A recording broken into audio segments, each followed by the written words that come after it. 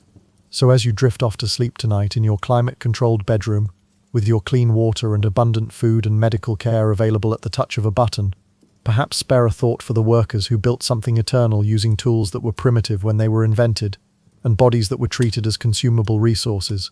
They gave everything they had to create something beautiful that would outlast their names, their families, and their entire civilization. The Great Pyramid stands today not just as a monument to Pharaoh's ambition or ancient Egyptian engineering skill, but as a testament to human endurance and the terrible price that immortal achievements sometimes demand. And that's the story of a day in the life of an ancient Egyptian pyramid builder. One day multiplied by thousands of workers, multiplied by thousands of days, creating through sheer accumulated suffering, something that still inspires wonder nearly 5 millennia later. Sweet dreams.